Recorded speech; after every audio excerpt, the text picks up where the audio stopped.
hear me?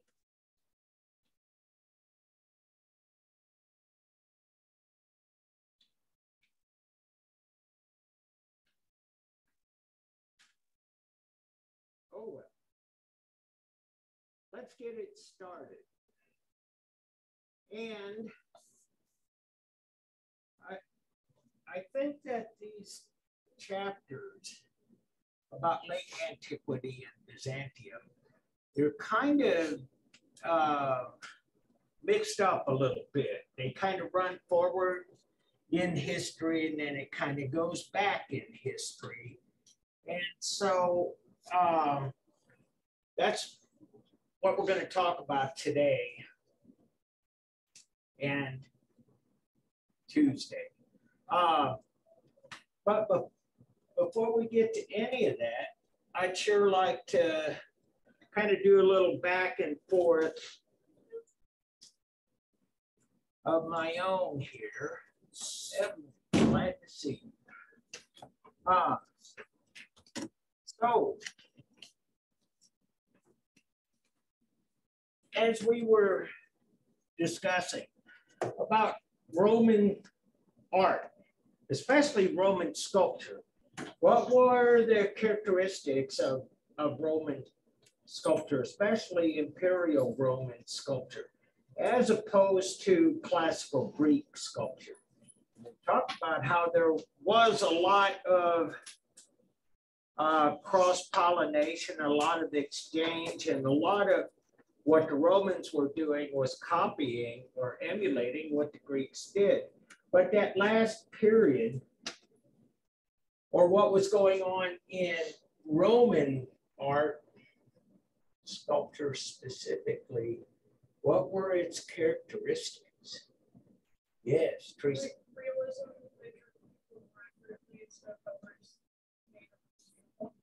Yes, exactly. Perfect answer. Yeah, they were doing things in a much more realistic way, and the Greeks were doing things in an idealistic manner. So all of the statues, all of the sculptures had perfectly formed bodies, very good looking, and in many cases kind of rigid poses, but bottom line, you see, they did a lot of athletes and they did a lot of ideal human forms. And then when we get to Roman art, we start to see, and I just remembered something. Let me kind of go back and review some of it. I got to move this out of the way and show.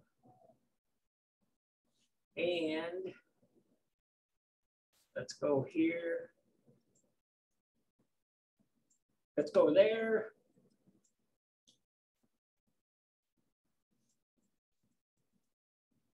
Let's go here, Roman Empire. And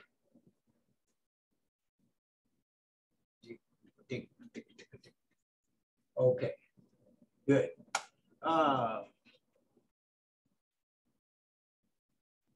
see, I can't read this. The sun's shining on me. There. And let me make sure I got my screen share going. New share. Let's do this one. No, that one. Okay. When we were talking about Roman sculpture, because you guys are making some good points, and I really want to kind of illustrate that with some examples here. Okay, for example, the head of a Republican priest. So, would you find this guy on the cover of GQ or something? No, probably not. You see, and this is kind of interesting too. I tend to believe that the ears are somewhat a little bit asymmetrical. I think this one's a little bigger than that one. But at any rate, he's got big ears. His cheeks are hollow. He's got wrinkles on his face, wrinkles on his brow. He looks old. Of course, he looks thoughtful, and he could be a priest with all that is on a priest's mind, saving souls and connecting with God and so on. So here we go. That's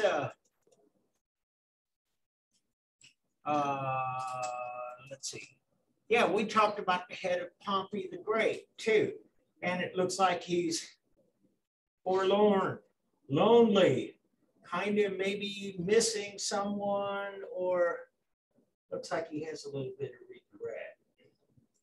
So this kind of stuff really permeates. Oh, there's a better, there's a good. Vespasian, another, it's not Denzel Washington, not model, but real. This is exactly what Teresa was talking about, realism. And so that is where we're at with that. And let's go back here. Too many windows. Is that why they call it windows? Because all this stuff comes up. Here we go. There we go. Let's see what the share looks like. Okay, Hellenistic legacy from beginning. Make sure my share is right. I'm sorry, I'm boring you guys here.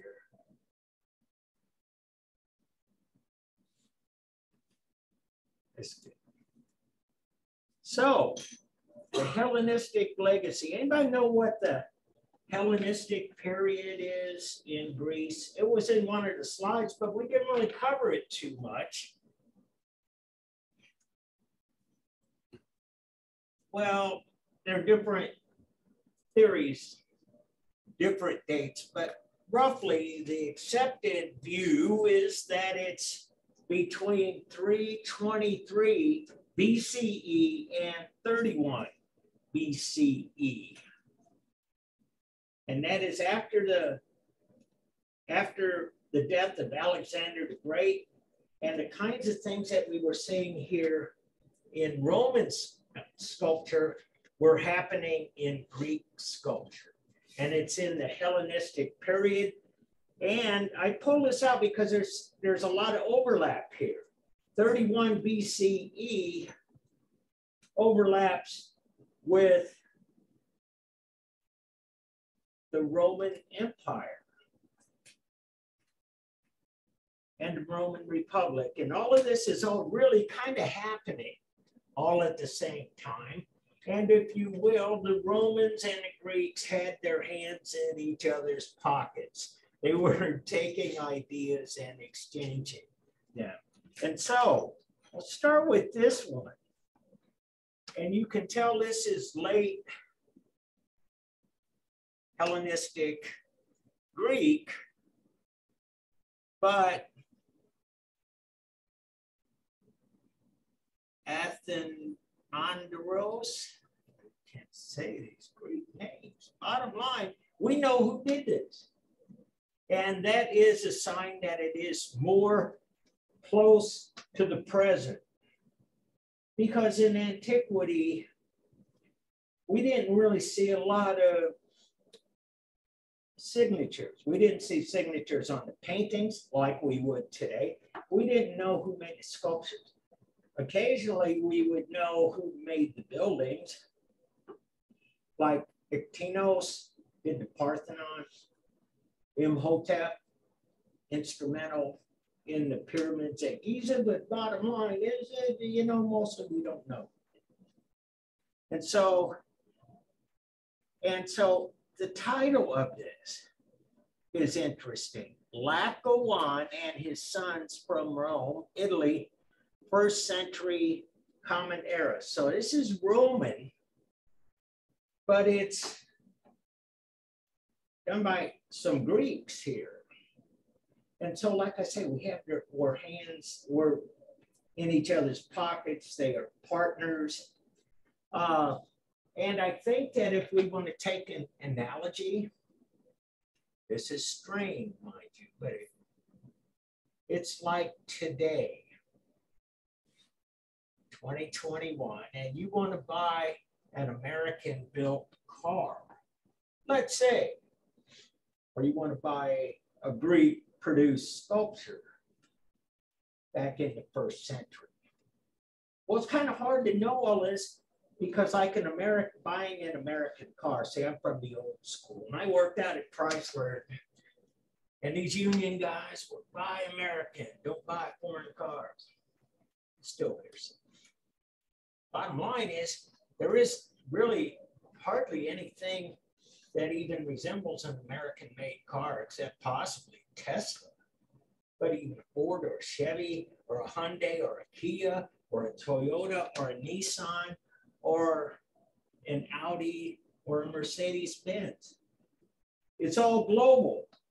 Mercedes-Benz, BMW, Volkswagen, they all have assembly plants in the US. Ford, Chevy, Chrysler, the American brands, we have factories all over the place. It's global. And making sculpture, the artwork at this time in the Roman Empire was kind of like that. Back and forth. But we do know who did this. Anybody know the story about Laocoon?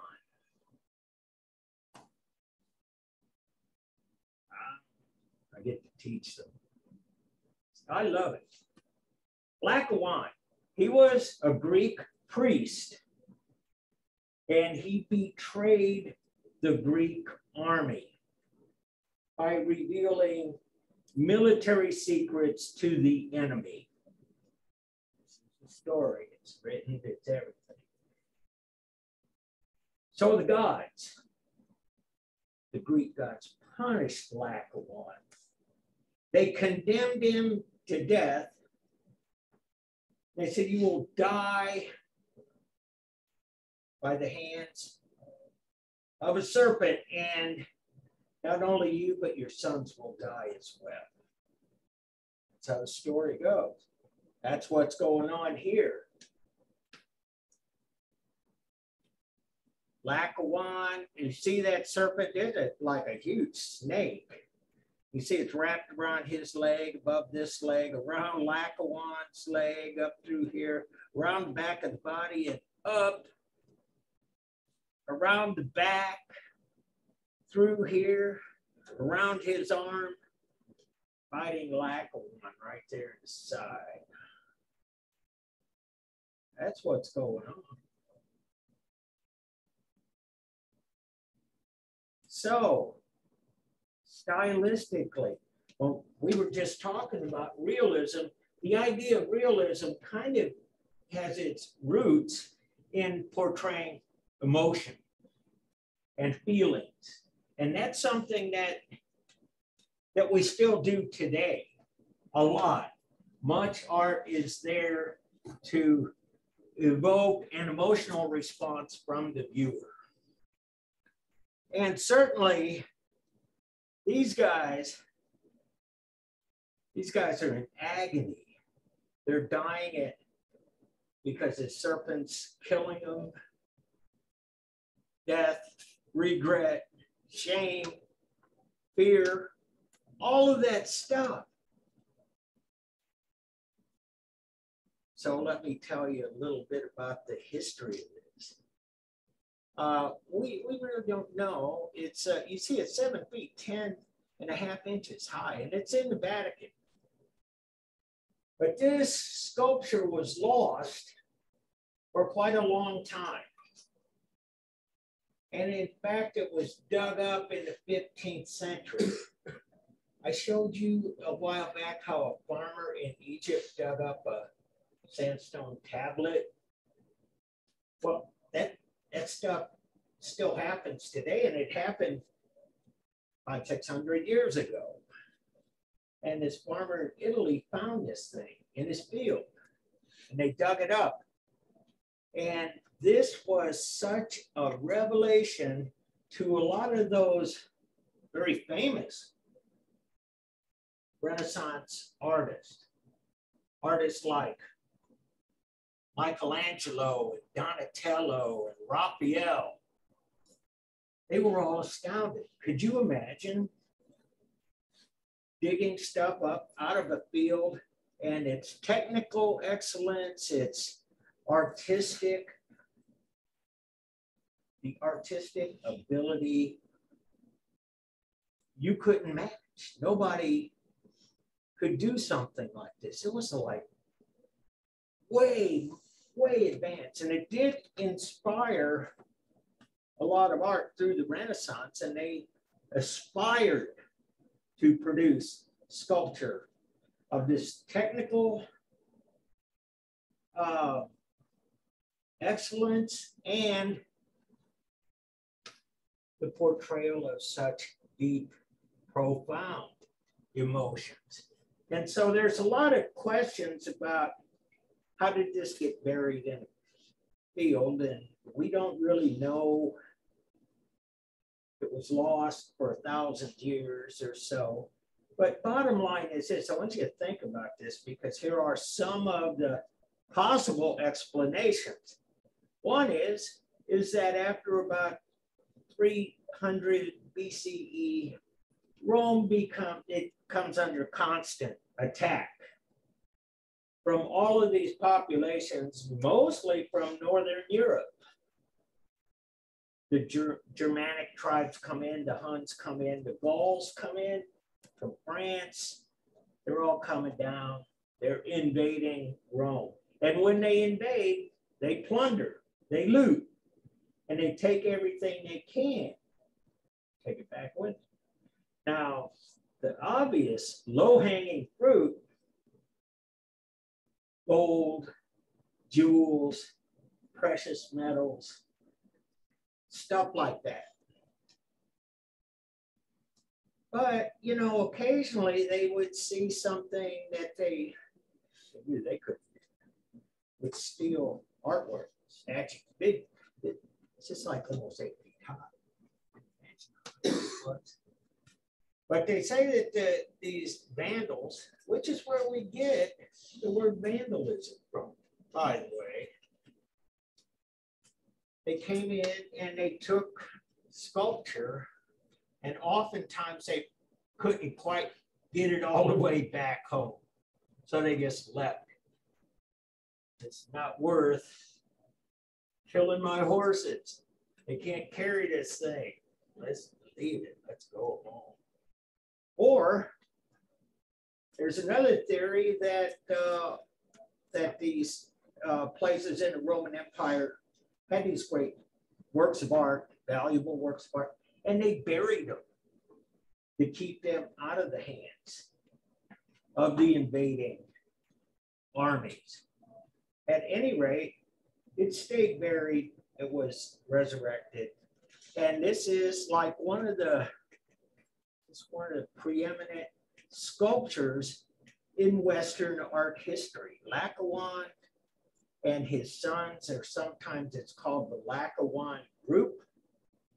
But at any rate, this is Hellenistic. It's Roman, but the Greeks were doing the same thing.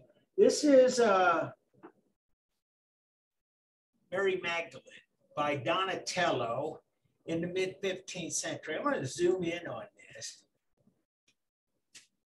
And so we're going to be increasingly, it's going to be important to kind of point out who these figures are, because our artwork is going to be turning much more towards religion. Religion will dominate the subject and the styles of art for about 1,000 years or more. But look at Mary Magdalene. She was a confidant, a follower, a companion of Jesus. And she was there when he was crucified. And there she is, and she's forlorn. She is in agony. She is truly depressed here. And so this is Donatello, and it's from the 15th century, because Donatello was one of those guys that looked at Hellenistic Greek art. And let me show you an example of this. Old Market Woman, and see, we don't know if it's a Roman copy or not, but it's still that same time period. We think it may be a Roman copy of Greek sculpture. Old Market Woman. Now think about this. I just was talking about how religion would dominate the subject matter and the styles. Well, we're kind of not there yet in the 2nd century Common Era. But we are doing more and more sculptures of everyday people. You see them in paintings, you see ordinary people in sculpture. And this Old Market Woman, so if we were talking about your idea of what sculpture should be, a lot of people believe it should be that ideal. A lot of people believe that it should bring out emotion in the viewer. And in this case, I would think this kind of sculpture would evoke some sympathy, some empathy for this Old Market Woman. And mind you, don't forget that somebody thought this was important enough to take the time and the precious marble to make something. And so this is really quite a change. It's really outside of the kinds of things that we've been seeing heretofore. We don't see much in the way of commoners in antiquity. We didn't see very many in Greek art until the Hellenistic period. Didn't see too many in Egyptian art, rather than, if you will, builders of the pyramids, people herding cows or harvesting wheat and so on. But for somebody to just be destitute, that was not really kind of the thing. You only found people in such dire circumstances in antiquity, dare I say, when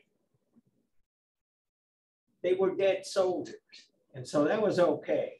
Dead or dying, see those guys all over the place. But, you know, just an old woman with a basket.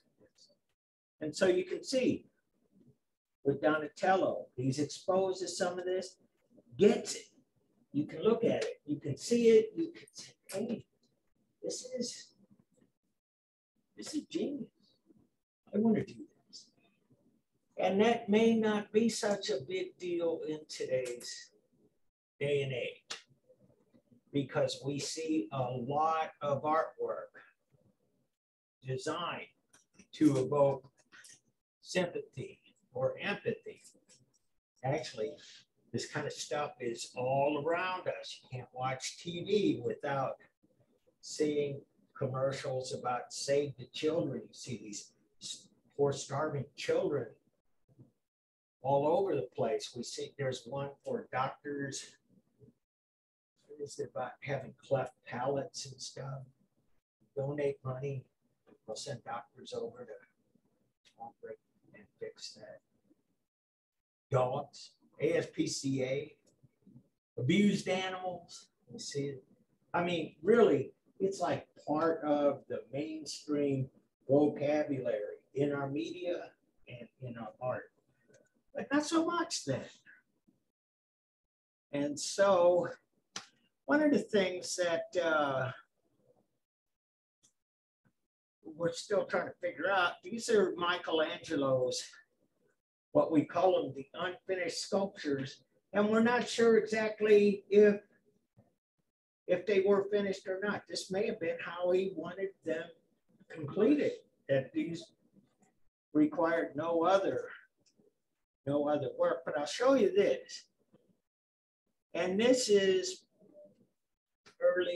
mid-Republican, Imperial Rome. No, Republican Rome, excuse me. BCE. And here we go. This is a sleeping satyr. And you see that the artist has incorporated the stone as part of the sculpture itself. Now, we've seen some of that today. We've seen these supports where the sculptor would put like a tree stump or a block or something to help support, but the idea of actually incorporating the uncut stone as part of the work, we think may have inspired Michelangelo to produce these. And you can see various stages of what you might call completion. And we'll see this recur later in Western art. People like Rodin would make these kind of sculptures that still incorporated the material, the stone in its original space. And got one more thing here. And sometimes reviving classical stuff does not always work as it was planned. This is a sculpture by Horatio Greennow. And it was commissioned by Congress on the 100th anniversary of the birth of George Washington. And this is George Washington, also known as enthroned George Washington. And so it was completed, as you see, in 1840, and it was exhibited in the Rotunda at the nation's capital. And in 1964, it's been in the Museum of American History. So this was very controversial in 1840. Why do you suppose it was controversial? It's neoclassical. Bradley, do you have a hand? Okay, I'm old and I'm sitting next to the area. Absolutely, good call. He's portrayed as not only a king, a god. And a lot of people call this George Washington as Zeus, who was the supreme god of ancient Greece. And so, yeah, George Washington as Zeus, and as you say, a king.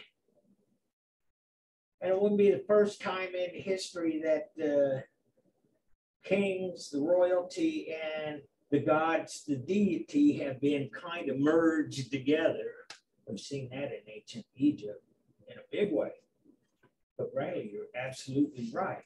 And the idea of the American Republic was to get away from rule by a monarch, King George III.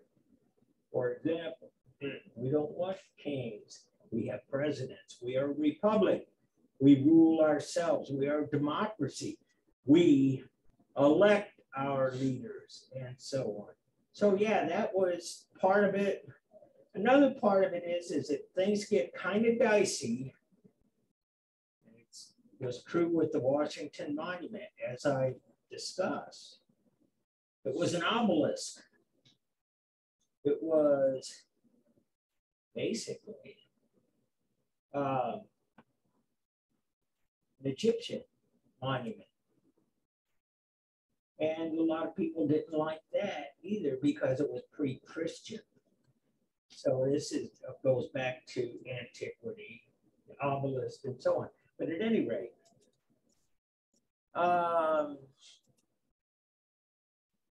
so let me get back into chapter 7.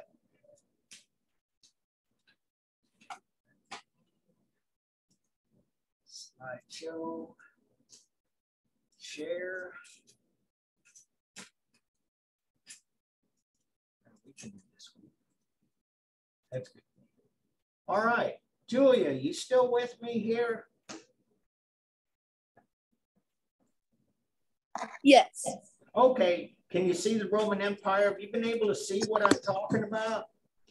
Yes, I have. You're my eyes and ears to the outside world. Oftentimes, I don't know what's being recorded or what's being sent. Thank you. Uh-huh. Yeah. Anyway, here's what I wanted to talk about. We talked about a lot of things about the Roman Empire. We talked about how the architecture was stylistically connected to the Greeks. We talked about some of their engineering feats, like the aqueducts and the Colosseum. And so they were great builders, they were great engineers, but we haven't really talked so much about the painting yet. And that's really what I want to talk to you about today is painting. And so this is a Dionysic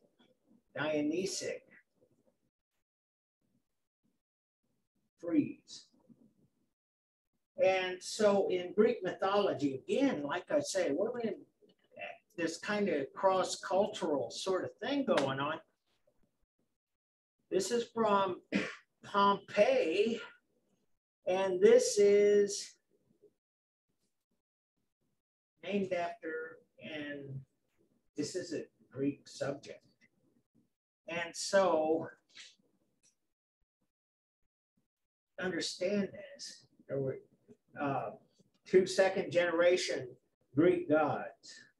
See, the older ones were the Zeus and so on. They had sons, Apollo and Dionysus, or Dionysus. Don't know how to pronounce it, but bottom line is that they were gods over basically human behavior and attitude. And Apollo was the son who was very good, and he was very measured, and he thought things through, and he was an intellectual, and he was not rash, was not spontaneous. He was very thoughtful in how he conducted his life. Dionysus, on the other hand, his brother, was what we might call today a party animal. This guy was all about pleasure and fun and getting drunk and orgies and anything but being a responsible person. And so that's really what this is all about. And so they'll talk about, you know, in Greek mythology, you know, a lot of even today, people have talked about this. You know, you'll see music playing in a Dionysic scenario, dancers, half-dressed people, drinking, all kinds of debauchery. So anyway, this is a mystery frieze, and it's from Pompeii. And bottom line is, you can see that they're on a par with their Greek counterparts in terms of painting. This is kind of about where they were at in Greece. But I put a star by this one. I'll show you why. This.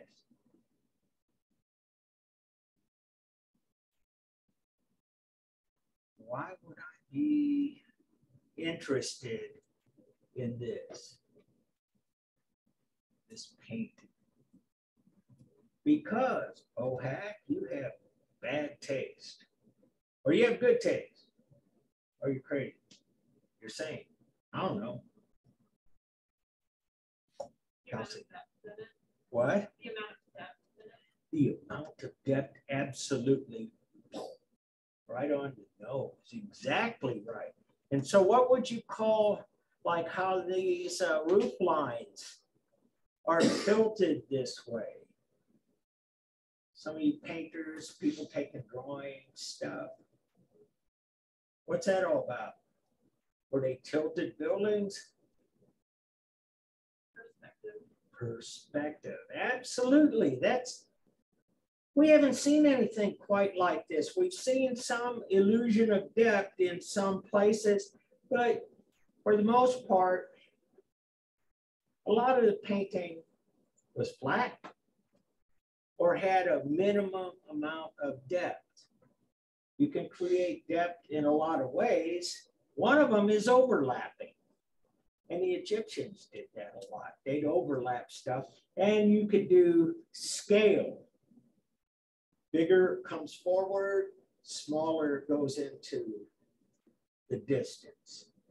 But this is linear perspective, which is kind of a standardized, a formalized, a formula to create depth that's in the way it's practiced in the Renaissance is that it's a mathematical position. It is that you would have a horizon line. And on that horizon line, all lines converge into the distance. But you see that happening here. And the amount of depth. And so it's as though this wall has just dissolved. And you got the foreground, you got this out here, then you got some columns here in the middle ground, and then another wall, and behind that, and that is overlapping, but back here, we have the linear perspective. That is exactly why I was so interested in this. And so this is still, you know, Republican Rome. This is in the Museum of Art in New York, Metropolitan. So you got your Yankees hat on. New York. Bottom line, we still use some of these same devices today. Any of you been to Cards game? You go down Highway 40. This is Highway 40. It's an under and over. Under is eastbound, up on top is westbound. Oh, you live right there. Yeah, I have to go. Yeah. So this is the Sheraton Hotel, and it was painted by a guy named Richard Haas. And he did buildings all over the country. It was kind of a thing. He created, just like the Romans did here, this illusion of depth on a two-dimensional surface and really changed the appearance of what the wall or the building is.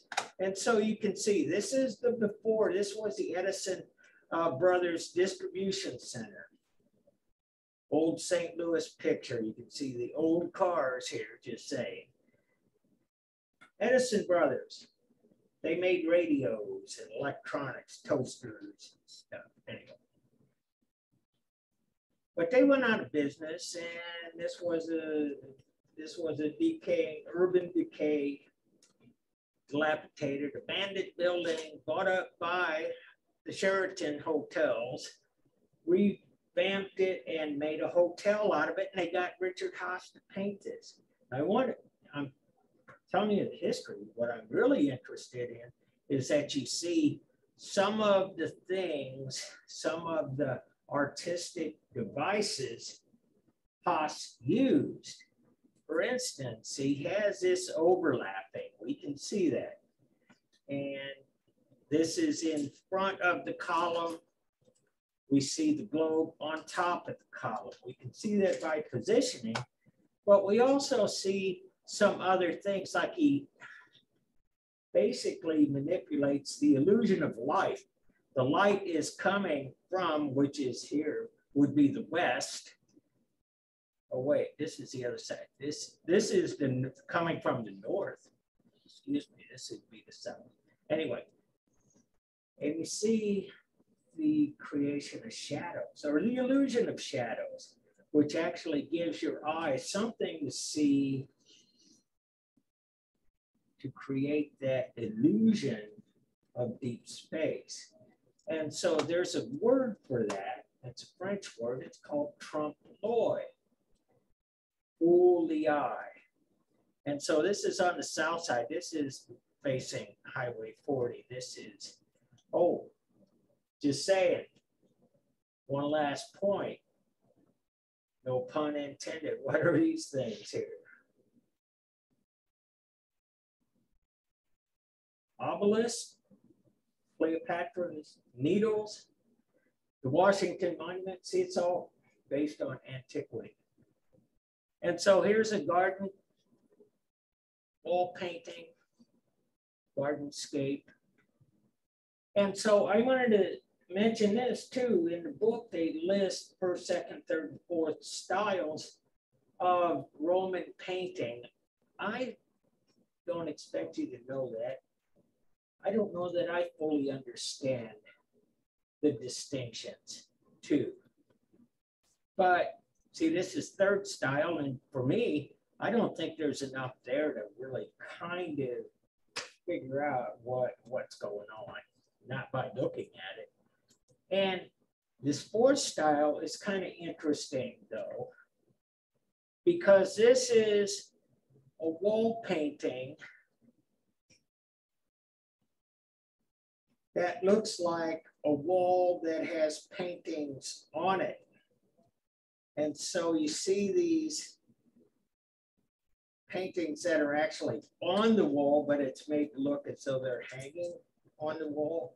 Or in some cases, they're meant to look as though you're looking into a window into another reality. I studied studio painting as a graduate student, as an undergraduate. And there's a lot of discussion about why we frame paintings. And you know, some are framed, most are framed. But there is a consensus that the frames were put on there to enhance the appearance, that when you saw a painting, you were looking at a hole in the wall. That, like for the Mona Lisa, you got this frame, but you see Mona Lisa kind of popping, sitting right there. And then you see all of that space behind her. So anyway, that all comes out of antiquity. And so this is a common era. This is Pompeii, and this is right before Vesuvius. And we're starting to see something happen here. Kind of similar to the changes in sculpture, but in some ways kind of different too. A little more stylized, a little more, the book uses the term abstract. I say it's more stylized and kind of less realistic and not particularly ideal as well. And so this was portrait painting. Again, we're starting to see portraits emerge of people who are not particularly important people, just like we saw with the sculpture. So anyway, but we do know who this is. And I want to go all the way up here.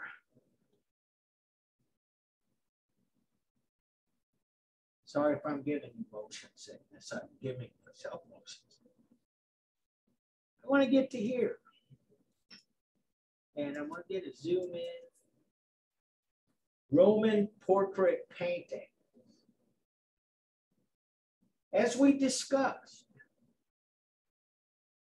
when Rome occupied much of the Western world, they encouraged Romans to go out and settle in these occupied lands. And so they typically, if they did that, they kind of got good jobs. You know, say like Pontius Pilate in Jerusalem, for example. He was the Roman magistrate, got a good job with his family on it, you know, say. And so anyway, it was very much encouraged to have Roman people in those areas, spread out. And so one of the places that had gotten a lot of migration from Rome was Egypt. And what emerges out of that culture is this kind of, if you will, hybrid culture. That's part Roman and part Egyptian. And this mummy case is like a perfect example of that. What we know in Rome is that in Rome, they're burying their dead in catacombs for the most part. Here in Egypt, they're mummifying the bodies and putting them in these mummy cases, mummy caskets. And on top of which, they're putting the portrait of the deceased right on the mummy case. This is a Roman portrait. This is a Roman man. Take a look at how the mummy case is decorated. This is all Egyptian. Got some Egyptian writing on here, late Egyptian. We got the Anubis. We got the dead. They're taking the dead into the afterlife. And so it's this combination of both Egyptian and Roman. So we see a lot of this happening all through the area at this time. It becomes cross-pollinated. It makes it kind of difficult to actually pin this down as Roman or Egyptian or Greek or what, you know, because it's really kind of multicultural. There's another mummy portrait of a young woman, and these are all from Hawara, Egypt. In fact, for a long time, we didn't even know these things existed. And so they found a bunch of them. It was astonishing what was going on. We got these mummies, but they're tested. They're a lot newer than the ancient pharaohs. So anyway, little investigation, they figured it out. And so there's another mummy portrait. And again, that style I showed you from Pompeii, the portrait, it's very similar to that. Big eyes, kind of not idealized, kind of in the same Hellenistic spirit, if you will. And so, that being said, talking about how the ordinary people, the old woman with the basket, funeral relief of a vegetable vendor, for example. Ordinary people, they're showing up in the art. Very, very different than previous cultures. And so,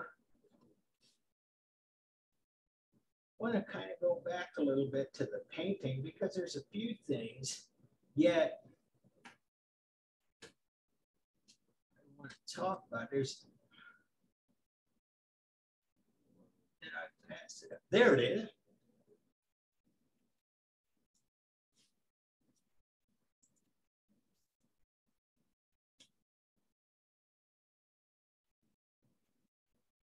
still life. We really haven't seen one. We've seen landscapes and we've seen portraits and we've seen pictures of scenes with people doing things. But still life. It's very common today. Not so, it's really kind of unusual. And if you can see, this is the fourth style wall painting. And so this was likely part of a wall that was made to look like a painting hanging on the wall, but nevertheless, a still life.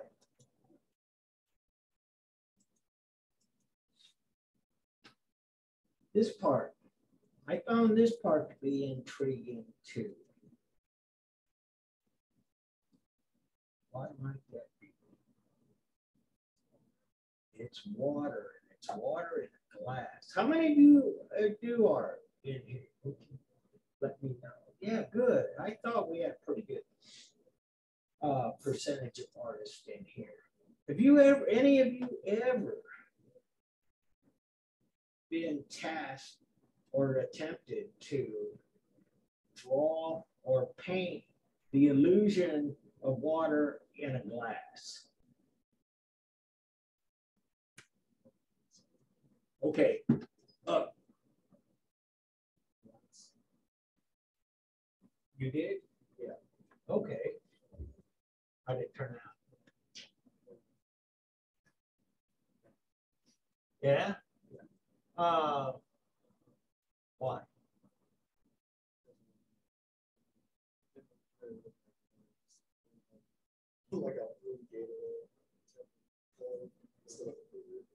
Absolutely, and thanks for your honesty. I love that. Because it is hard. It is like something, I taught drawing and painting for a long, long time. And that would be something, that would be like one of the most difficult things I'd ask a student to do. And it's kind of hard for a couple of reasons. One is that it's clear. You can see that there is a surface, and then you can see through that surface to what's inside, which is the water, which is the liquid. You got to kind of do two things at the same time. The other part of it is that one of the only ways you can get that is by identifying this surface by the reflection or the shine, if you will. Okay? That's how you know. If it were just a white outline, it would not look volumetric. You got to create that surface to know that that is a three-dimensional glass jar with water in it. So what's the problem with painting a shine? Yes, absolutely. The light's always changing, and you have to stay fixed. The light has to stay the same, and your view of it has to stay the same, because if you turn your head just a little bit, the shine comes. And so, yeah, all of this is a very difficult thing to do. And so this is, this looks like it could be a still life out of the 15th century or something. And I would say this, that they made a lot of still lifes, especially in Northern Europe. Dutch painting did a lot of still life paintings. It's kind of, it's its own genre, if you will. But one of the reasons that those artists painted still lifes, not all of them, everybody's got a different reason, but a lot of those painters did still lifes to show their skills. And you would see things like here with fruit. Those Dutch artists would paint fruit. They would paint, say, an orange with the peel half pulled off of it. Flowers, fish, food, stuff. And the reason they did that was that they showed that, A, they had the skill to create this illusion. They were really good at doing the hard stuff.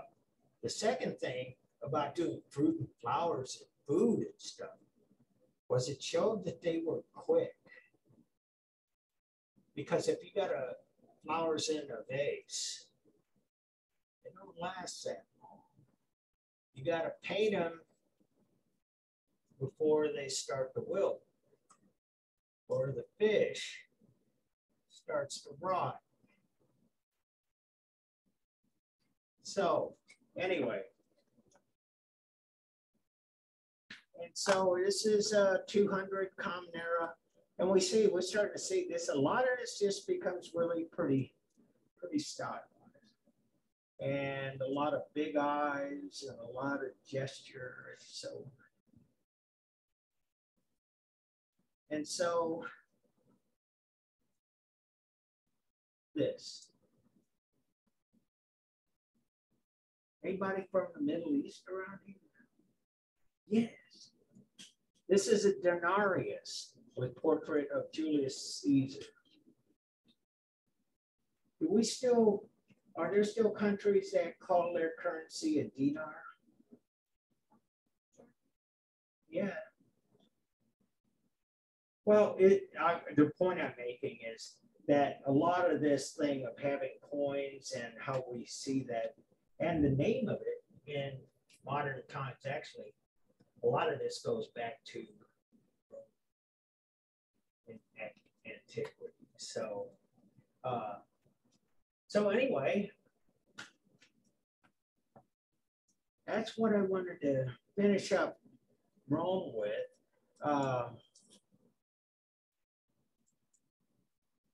And I did want to show you this as my last. It'll open.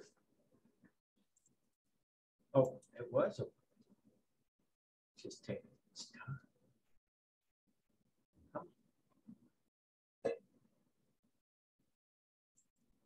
There. Screen share. Let's look at that. Share it. And let's go. That's not good. That's not good.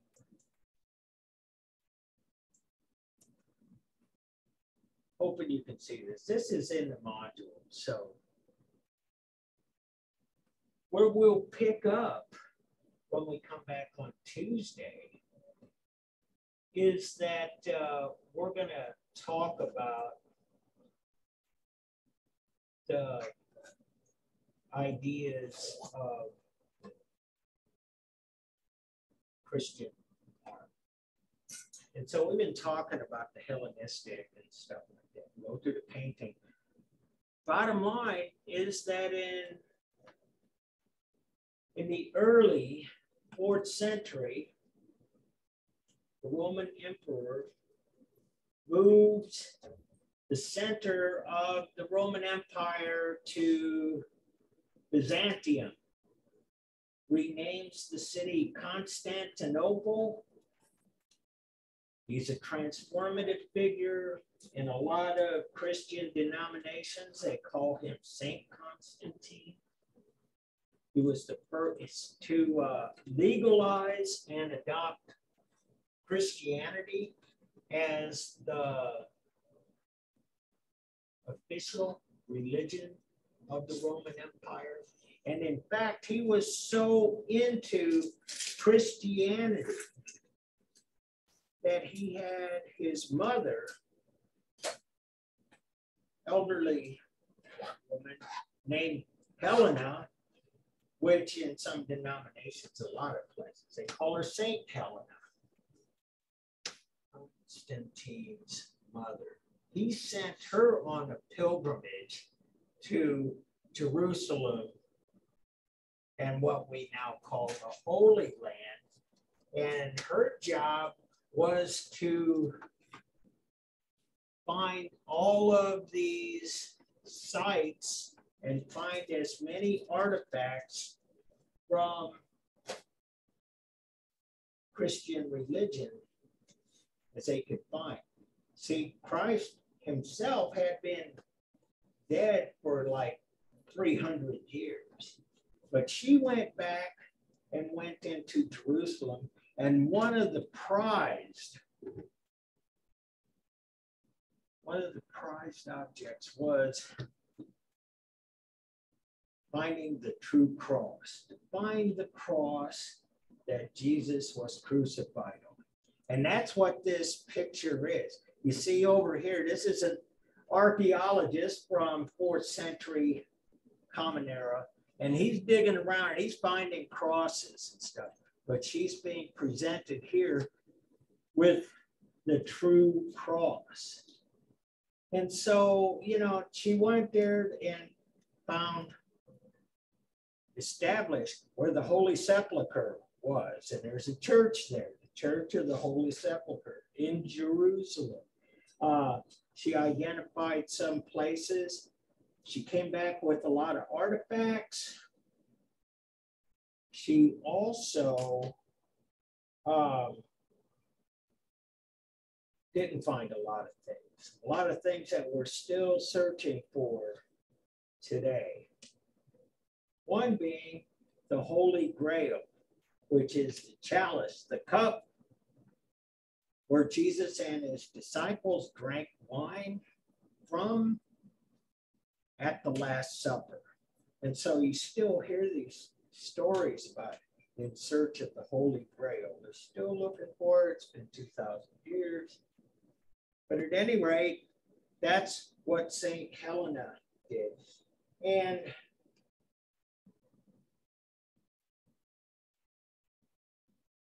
when we come back, I'll talk to you about Byzantine art, because it starts with Constantine and it runs through a long, long time. And during this time, what we'll see is because, I'm about to sneeze, because Constantine formalized and organized Christianity. In fact, he brought together a lot of the leading Christians from all over the Western world, and they had this Council of Nicene. And if you're a Catholic, you ever said the Nicene Creed, it's part of the Mass. This is where it came from, the Nicene Council of 325 Common Era. So anyway, I'll go on more about that, but what they do, their artistic achievement, is that they standardized Christian iconography. So I'll see you guys Tuesday. Have a good weekend.